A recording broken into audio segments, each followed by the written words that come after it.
1. Welcome into the install with Greg Cosell of NFL Films. That's the main man himself. We are happy to have you for this week 4 edition of the podcast. Greg, a lot of changes here this week in Tennessee. Yeah, Obviously, there's some that impact our conversation, some less so. The biggest headline for us on this side of things as we get ready to talk about another divisional game between two teams that are in a difficult position, the Texans and the Titans, that the play calling duties will now be relegated from head sure. coach Brian Callahan to quarterbacks coach Bo Hardigree. In principle, the offense stays the same. It'll just be curious to see how their tendencies change.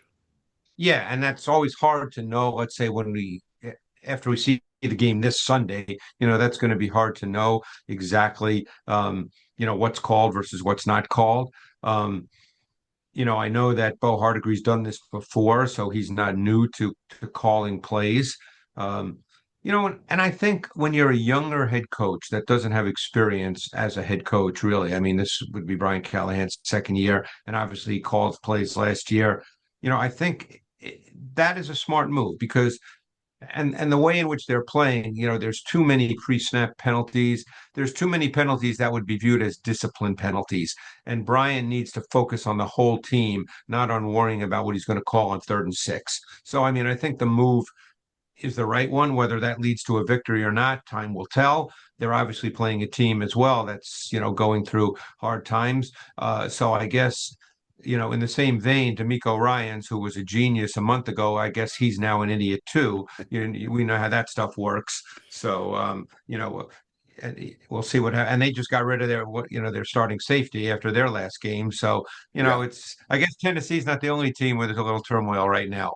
No, there tends to be a few once Yeah. we get the ball rolling at this time of year, and Yeah. it's unfortunate that those conversations are have to be had, but it is the nature of the business, and these guys understand that going in. It's just Oh, no you question. you No. hate it on a Yeah. personal Yeah. side of things because there's good people who are working hard to fix these things, but at a certain Oh, point, a lot of this stuff, it's well, just it's not getting corrected. So. no, and I will say this, and you know, it's always something I'm kind of loath to say, only because fans don't want to hear this. But the reality is, when you look at the Titans roster, it's really not a very good roster at this moment. It needs to be built up, and normally that doesn't happen in one year. And when you have a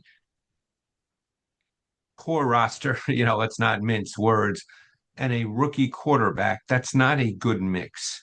Yeah. So, the rookie quarterback will end up having some good moments, probably more bad moments. And, then people start to doubt the rookie quarterback, but it's just not a good situation because, the bottom line is the roster is just not overall very good. And it's going to take some time to build it up. Obviously, they brought in a front office of people who are veteran uh, front office people in the business who've been with good teams for years, and you just hope it can be built up. But it's not, it's not something you can do on the fly. And I know fans don't want to hear that because they just played 2 home games, and the fans were, I'm sure, obviously hoping they'd win, generate a little excitement, a little interest. They didn't. And particularly the second one just, got off to the bad start when Cam just did not understand what the coverage was and or didn't process it properly and just made a late flow throw into the flat where the flat defender in cover 3 was sitting. But and then he comes back. It's funny, you just see the flashes and you just say, like when he had Ridley for 27 yards. And by the way, the fact that Ridley only had one target, again, I don't know what to make of that. I'm not the play caller. I don't know what to make of that.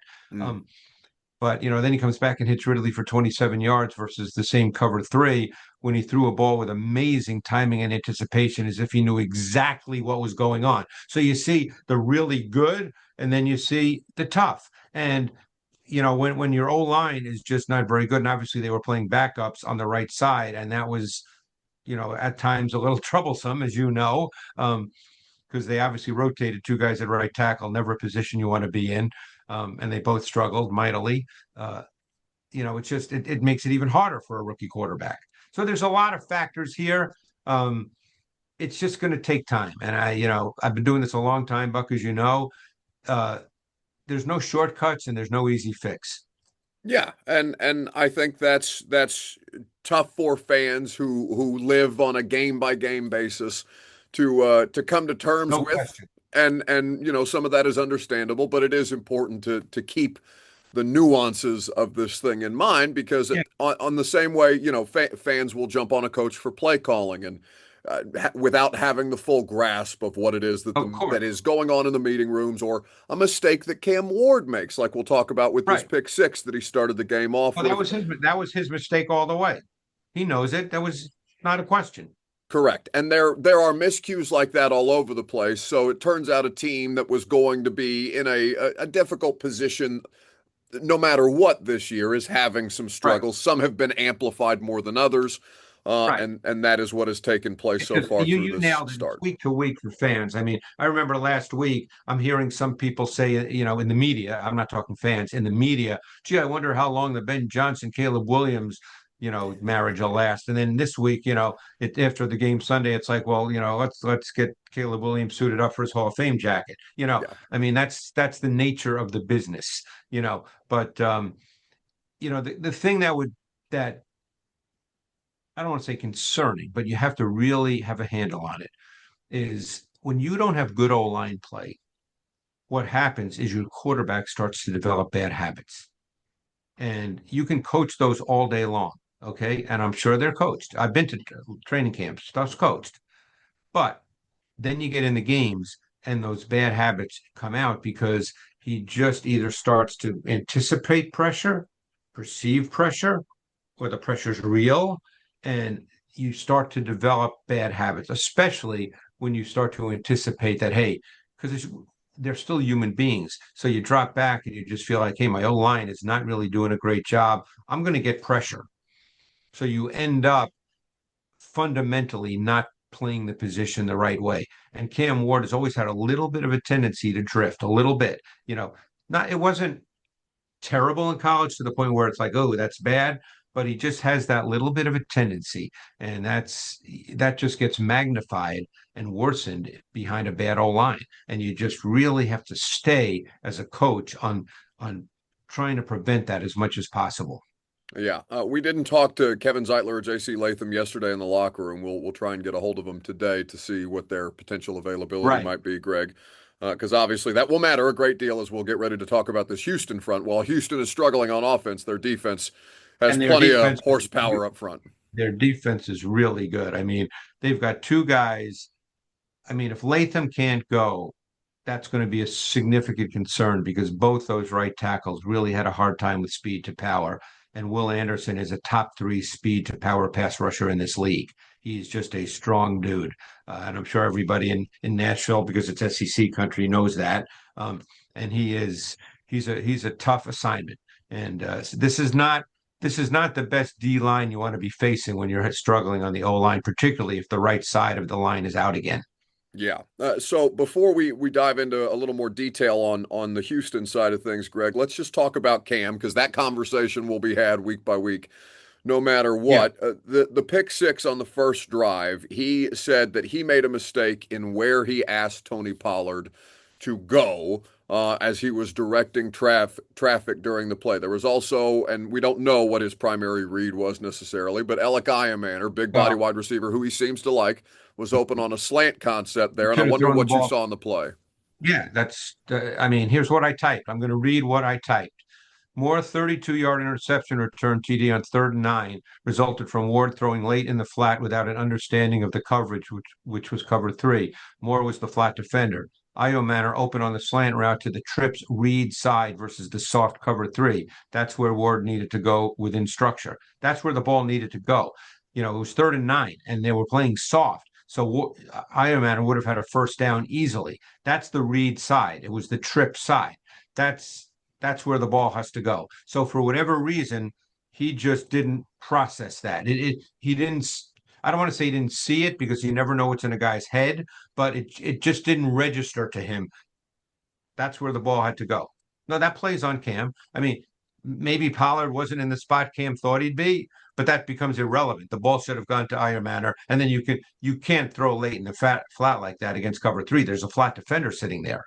Yeah, and Cam, we spoke to yesterday as we taped this on a Thursday morning. He said, and he said it after the game. He said it yesterday as well.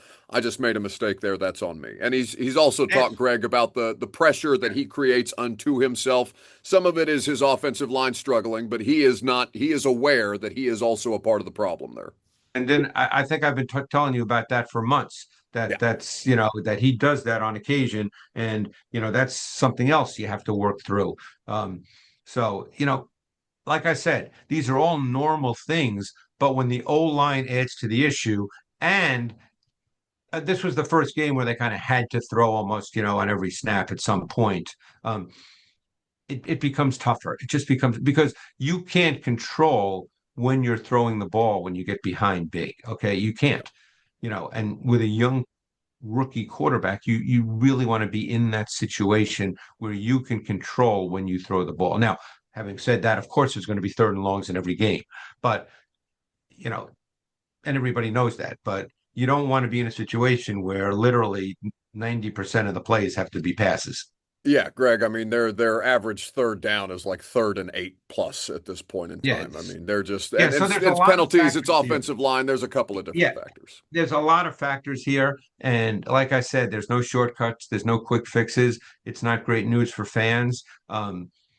You and I both know that the stadium is not full right now. And, there's the one thing an organization never wants from a fan base is the feeling that there's no hope.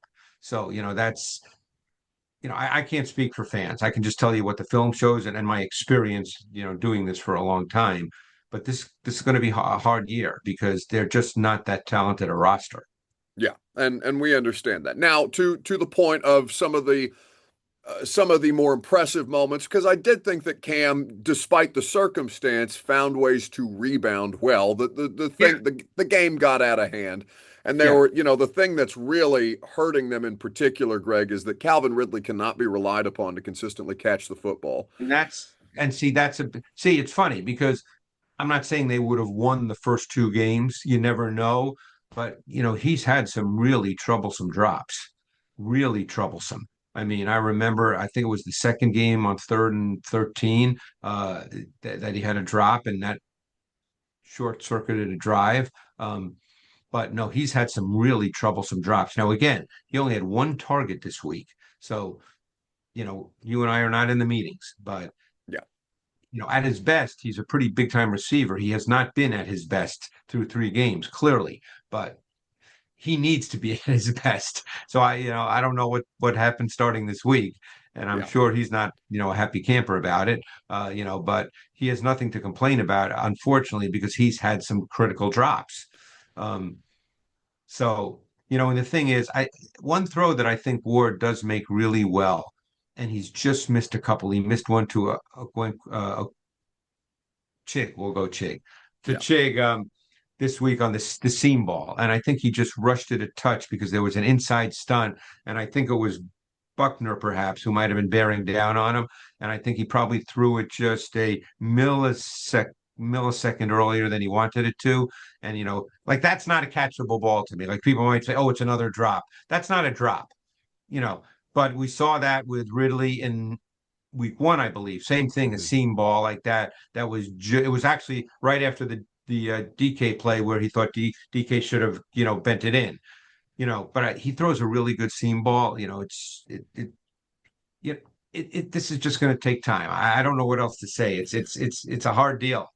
No, but It's a hard that's deal. it's nothing profound, right, Greg? And I think Yeah, that's the thing that has to be reinforced for fans as we move our way through this because we understand that there are going to be some ebbs and flows. Now, let's talk about the Texans because their yeah, circumstances, at least offensively, it seems there are some similarities here where their offensive line underwent some changes this offseason program. Titus yeah, Howard is the only returning starter from last year's group yeah, that's yeah. playing right now. And C.J. Stroud has struggled in this previous season and 3 games in dealing with the pressure. What are you seeing from him specifically? And beyond that, what are they trying to accomplish on offense? Yeah, offensively, they're struggling as well. I mean, really big time struggling. And, one of the things, first of all, they can't run the ball.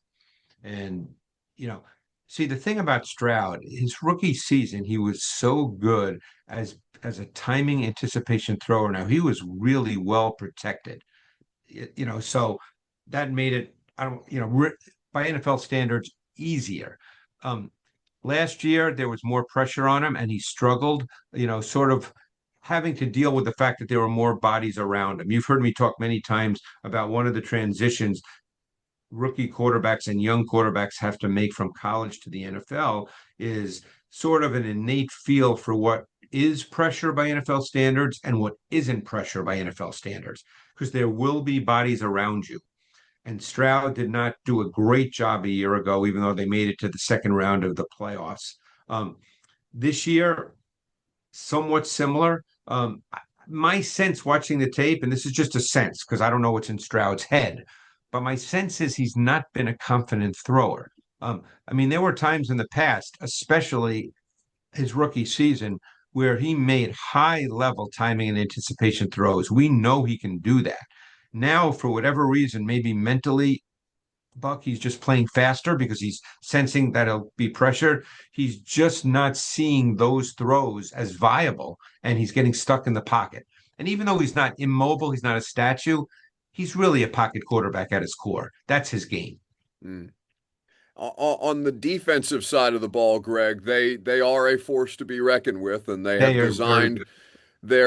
their front specifically that way. Daniil Hunter is still playing at a high level at an advanced age. We know what Will Anderson brings to the table, and what they have on top of that is a stout interior defensive line and a rotational Yeah. cast that is giving them juice to be able to capitalize. Beyond having a quality secondary, and I know they let C.J. Gardner Johnson go this week as well. But we know what the Texans want to do on defense coming into this season. What have you seen so far from them on Yeah. through 3 games on And I think defense? I know Stingley got hurt last week, He did. uh, and I don't know if he's going to play. Is it an oblique? I think. Um, Yes, that's what it's listed on the injury report as. Normally guys don't play the next week. So I don't, again, we're not trying to break news. I have no idea, but Sure. I think there's a chance he may not go. So they're obviously going to have a different safety to play with Bullock. And they've started to change the way they deploy Bullock. Bullock last year, and I think he's a really good post safety, but they're playing him much more down in the box. They did this week. They even matched him up on wide receivers and tight ends at times. So they sort of are changing his role. And now that they'll have a new safety next to him, you don't know what he'll be this week. But they're really good up front. And obviously with Anderson and Hunter, they're the foundation. But they get good play inside with, as you said, with kind of a rotational group, including Mario Edwards, who was in Tennessee, who seems to be on a different team, seems almost every year, and everywhere he goes, he kind of plays well. Yeah. But he's sort of a good player. And at linebacker, they've got two, they've got Al Shire, a veteran, really nice player. To'o To'o has been a better pro than I thought he would be. But, after I watched his 2 years at Alabama, and of course he started at Tennessee, so Tennessee fans are familiar with him. He's turned out to be a really nice player. It's a good defense. Now if Stingley can't go, um, Lassiter's a really good player too, but then it'll probably be Smith who came in for Stingley last week. Yeah. I don't know how the Titans feel. Do they try to attack him? I don't. I think right now they're just looking to get some rhythm and timing in their pass game without really worrying about who's on the other side. Yeah, it's almost you don't want to say that it's less about the opponent than it is about themselves, but Greg, the self-inflicted wounds are just constant, which is to your Fine. point. Penalties. Some That's the penalties are killer, and then there's way too many pre-snap penalties. And I've been to many training camps in my career. Every coach talks about it. Every coach gets on teams about it. I don't know how you stop. I mean, the teams that don't do it, then people automatically say they're well coached. And the teams that unfortunately commit them, people say, well, there's no discipline, they're not coached. I mean, I don't know. I don't have an answer for that, other than right. the fact that we all know you can't do it, but I don't know, I don't know how you specifically stop it. To hear Peter Skoronsky tell it the other day, he was just like, "You just have to stop. There's no, Right. so no There- big great science behind it. Just cut it out." There's no magic elixir here. I mean, yeah, Yeah, yeah, I don't know. That's why, I mean, you know, believe me, you're there almost every day, and it's coached. They talk about it every day, yeah, but it's a problem. Um, so, you know, the thing is, defensively, they're unable to rush the quarterback, which, see, there's too many problem areas on the team that mm, makes it you almost have to play a perfect game to win a game. And that's obviously they haven't played perfect games, but there's just too many problem areas. The offensive line's been an issue, the run game's been inconsistent, the pass game's certainly been inconsistent. With pass protection being a problem, the rookie quarterback is an up and down player, and you don't necessarily know what you're going to get at this point. It's almost snap to snap. They can't rush the quarterback. It's just a roster that needs to be upgraded, and it's not going to happen tomorrow. yeah. On top of the injuries, like Tavondre Sweat is going to miss the next 3 games at least, There you dealing with go. an injury, and that's obviously what should be a strength for them. Attrition on top of everything Right. else, as is normal in the NFL. Just for reference, Greg, here looking at the rest of the injury report, Titus Howard, Derek Stingley, and their fullback Jacob Johnson all did not practice yesterday. Howard's got an illness, and to your point, Derek Stingley dealing with an oblique injury at this point in time. Yeah. So, but at this point, look, every team coaches during the week playing a specific opponent, no question. So there'll be things that they might do specific to the Titans, to the Texans defense. But right now, they just have to sort of execute what they feel they can execute. Because every team has staples in both the run game and the pass game, where they feel like, hey, we have to be able to execute our staples. And I think the Titans are kind of at the point where they just have to feel like, let's try to execute our staples the best that we can. Yeah. The NFL matchup show, of course, is where you can preview the rest of the games, and you can get Greg and the crew on Saturday mornings on ESPN. You can get Greg on Sunday mornings on Fox Sports Radio as well, breaking it down and get all your football information. Anything that you can't get here, you can continue to preview the rest of the week for slate there on demand or online in the ESPN app. Greg, tonight with the Seahawks at the Cardinals, a fun NFC West game. Two Yeah, big teams game. that have a lot of interesting questions around them. I wonder what sticks out to you about the matchup, or one thing that sticks out to you about the matchup. Well, in watching Seattle's offense, first of all, I think Seattle is going to be a really good team. Again, I don't know what their one loss record is going to be, but I think their defense is going to end up being really good. But you saw last week, because they had a new offensive coordinator in Clint Kubiak, and he kind of comes from the Kubiak Shanahan school, and which means play action boot. You started to see more of that last week. You're starting to see plays and concepts that are very representative of that sort of coaching tree that Kubiak comes from. So I think that will only continue. Sam Darnold's only been sacked 3 times in 3 games. I mean, their Mm, offense is starting to look the part. They need to run the ball with more consistency behind an O line that is starting the rookie at left guard, Zabel, the small school kid. But Seattle's going to be a really interesting team, I think, to watch. So we'll see going forward. games all over the place, including one in Dublin this Yes. weekend with the Vikings at the Steelers. Greg, for those who will be able to catch the matchup show or catch it on demand, what pieces have you put together that people can catch We're on dealing with, ESPN? as we always do, we're dealing with 7 games. We've got Green Bay, Dallas, Baltimore, Kansas City. And what's amazing about that game, Buck, is the loser of Baltimore, Kansas City is going to be 1-3. Crazy. That's crazy. Indy at the Rams. I mean, how big a game is that now? Um, Philly, Tampa, another huge game. Jaguars, San Francisco, 2-1 versus 3-0. Minnesota, Pittsburgh. And when you play Minnesota, you're not playing their players on defense. You're playing Brian Flores with all the Yeah. stuff he does. And then because they have a bye next week, I decided this week, which I'm doing in the show, kind of a status report on Caleb Williams because they have a bye next week. Yeah. So, you know, that's what the show will be. I'm doing a piece on Tampa's blitz defense, which Tampa's great at that, and they use defensive backs as pressure players as much as any team in the league. I'm doing a piece on the Rams offense. Um, uh, Not the Rams offense, the Colts offense, excuse me, just because it's been really good. I mean, you saw it last week. It's you know, they have really good people, and Jones is being a high level executor and distributor of the football. I mean, and they got a back that's really, really good. And there's not 50 quarterbacks like Josh Allen and Patrick Mahomes or Lamar that can just, quote unquote, make plays. And quarterbacks, for the most part, have to execute an offense. And I don't know what's going to happen on Sunday. None of us do. But through 3 games, and you saw it in person, Daniel Jones is executing an offense at a pretty high level.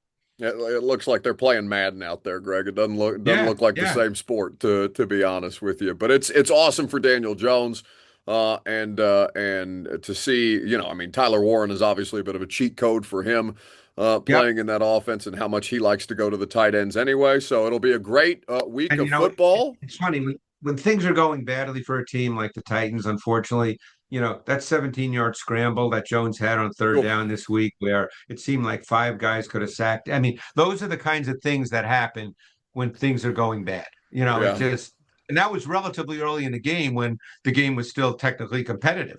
I thought Yeah. Jeff had him dead to right. Jeff Simmons, by the way, Yeah. Greg, there's not a lot of good things in Tennessee right now, but Jeff Simmons He's is playing playing. out of his mind. I was just going to say he's playing really well. And boy, it probably has eaten him alive because he's probably tired of all this. And like I said, for right this moment, there's nothing that can be done. It's going to be a time-consuming process. So we end on a high note with Greg And Cosell of there you NFL go. Films. Hey, maybe we should Jam-packed. start telling jokes. Yeah, I mean, Greg, but it's week 4. We may have to if this I know. gets much worse. Oh boy. But we'll look for. We got plenty of games, plenty of good football to talk about, no matter what the situation for the Titans. Of course, you can get all kinds of great information from the NFL Matchup Show, which I mentioned, where you can get that on ESPN on Saturday mornings on ESPN Plus. Set your DVR the way that I do, and you can watch it on demand. And of course, Greg is also a part of the Fox Sports Radio weekend lineup on Sunday mornings to get you even more good football information. My friend, I appreciate your time as always, and we'll see what somebody got to win this week, Greg. Somebody's The got to win. worst case scenario is that these two teams tie, but what am I going to do? Well, and tie like 6-6. How about that? Don't put that evil on me. All right, don't do that to me right now, Greg. I'm very fragile. I appreciate your All time, right. buddy. I'll talk to you All next right. week. Thanks, my man.